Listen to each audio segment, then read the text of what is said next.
Said to be the father of jazz, Edward Kennedy Duke Ellington, born on April 29, 1899, was an American composer, pianist, and a leader of a jazz orchestra.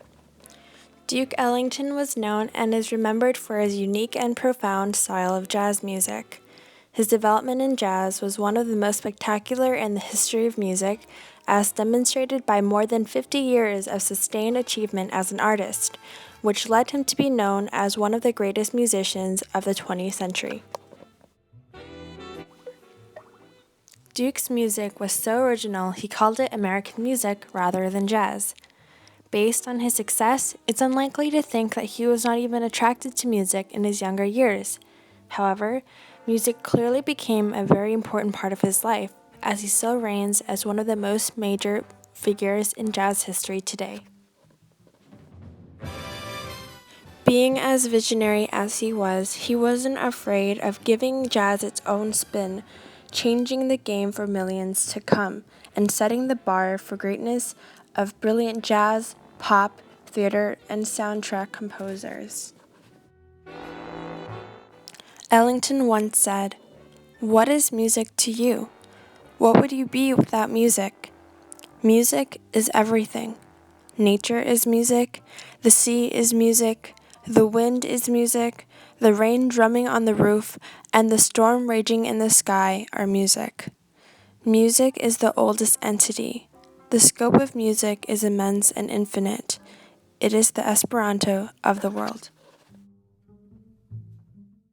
Duke Ellington was raised by two very talented pianists, Daisy Kennedy Ellington and James Edward Ellington, in a middle-class neighborhood of Washington, D.C. When he was 7, Duke Ellington began piano lessons with Marietta Clinkscales. She taught him concert pieces in classical technique, and Ellington learned black songs and hymns at church. His mother wanted to surround him with respectable women to strengthen his manners and teach him how to be a gentleman. Thus he earned the nickname Duke. During his younger years, Duke Ellington actually preferred to play baseball over the piano, but he later developed his love for music by sneaking into pool rooms to listen to pool room pianists play. He began listening and imitating ragtime pianists in Washington, D.C., Atlantic City, and Philadelphia, with private lessons from Henry Lee Grant, a music teacher at Dunbar High School. He also got additional guidance from the numerous pianists of his hometown, as well as the band leader Oliver Doc Perry, one of his many influences. Some of his other influences include Lester Dishman, Louis Brown, Turner Layton, Gertie Wells, Clarence Bowser, Sticky Mac, Blind Johnny, Cliff Jackson, Claude Hopkins, Phil Ward, and many more. Duke worked hard on perfecting his music all through high school as he attended Armstrong Technical High in Washington, D.C., one of the two public high schools for black students in Washington, and where he studied art and design. In February 1917, only 3 months before graduating, Ellington left high school to kickstart his career as a professional musician. To make money during the day, he made use of his artistic abilities by painting signs and posters at a sign painting business. Then at night, he lived a double life as a musician. This was just the start of his grand musical career and legacy. A career that didn't come easy. Duke Ellington's life is filled with many highlights that he was able to achieve through hard work and perseverance. When he was a young age of 15 years old, Ellington was working as a soda jerk at Poodle Dog Cafe on Georgia Avenue. He composed his first song, Soda Fountain Rag, even though he could neither read nor write music.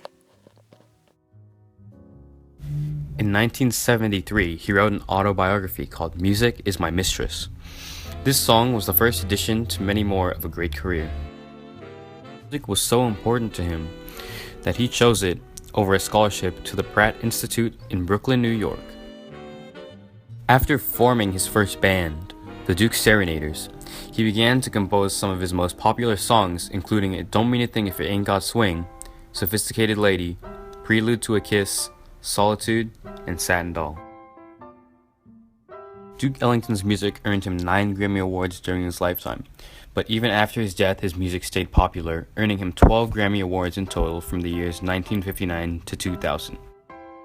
President Lyndon Johnson presented Duke Ellington with the President's Gold Medal in 1966. In 1971, he was entered into the Songwriters Hall of Fame. Duke Ellington was also the first jazz musician to be awarded the French Legion of Honor and was presented with the award in 1973 by French Ambassador Jacques Morizet. In 1969, Richard Nixon presented Duke Ellington with the Presidential Medal of Freedom.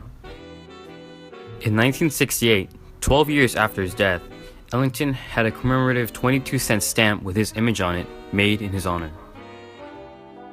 Duke Ellington's life was filled with many momentous achievements that promoted his fame in the Harlem Renaissance more than ever before. From 1918 to the mid-1930s, the Harlem Renaissance grew as a literary, artistic, and intellectual movement that captured a new black cultural identity. Duke Ellington took a major role in this development and the popularization of jazz by influencing millions of people around the world.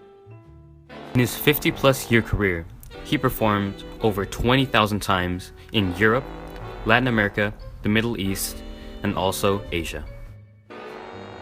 Aside from these live performances, Ellington also composed thousands of songs for Broadway musicals, other performers, screens, contemporary songbooks, and tours taken by his new band, the Washingtonians.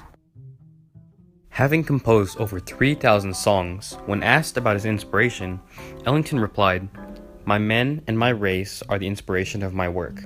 I try to catch the character and mood and feeling of my people."